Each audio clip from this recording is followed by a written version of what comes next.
pandangan dari Timothy mengenai pendidikan gimana? Ya. Perlu nggak seseorang untuk kuliah sampai S1, S2 dan menurut saya apalagi di era AI ya Pak ya.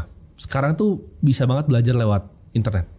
Dan itu yang saya terapkan, saya banyak belajar lebih banyak dari buku dibanding dari sekolah.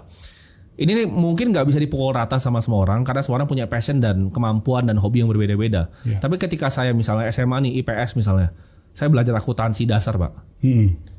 Persamaan akuntansi dasar gitu. Sedangkan saya baca bukunya Benjamin Graham tuh udah setebal begini, udah selesai gitu pelajarannya.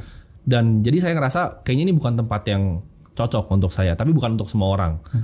That's why saya juga punya ini kan, saya punya ada 6 sekolah. Sekarang saya udah bangun 6 sekolah, tapi total sekolah 1000 murid, ya? SD, macam-macam. TK. Saya lagi maksud eksperimen. saya yang lebih setelah high school lah, itu diperlukan nggak? Sekarang menurut saya udah enggak. Contoh ya, teman-teman mungkin kuliah bisnis nih di Indonesia ya, kuliah bisnis sama nonton semua podcastnya Pak Hermanto, mungkin lebih pintar nonton semua podcast Pak Hermanto.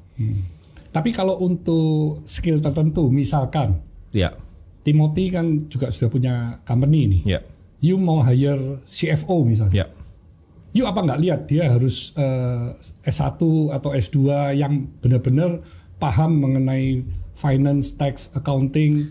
Kalau dia cuma dari internet atau dari cuma YouTube aja kan dasarnya kurang kuat. Sebenarnya kalau misalnya finance mungkin masih bisa ya Pak. Kalau menurut saya CFO yang mungkin nggak bisa itu kedokteran, hukum. Beberapa yang ilmunya praktis dan langsung dilakukan di lapangan ya.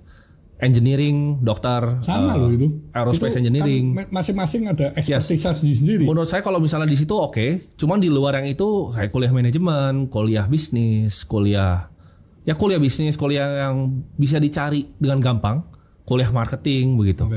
Menurut saya itu nggak penting-penting banget untuk dilakukan sekarang, apalagi passionnya bukan di sana. Cuman bukan berarti pendidikan nggak penting. Yang saya bilang tuh sistemnya Pak. Di mana sekolah yang saya pelajarin ketika saya sekolah ya dulu SMA. Diajarin menghafal, bukan diajarin pemikiran kritis dan logika. Jadi ini yang saya pengen tanamin, makanya saya pikir udahlah, saya dapat gini, saya coba bikin sekolah saya sendiri.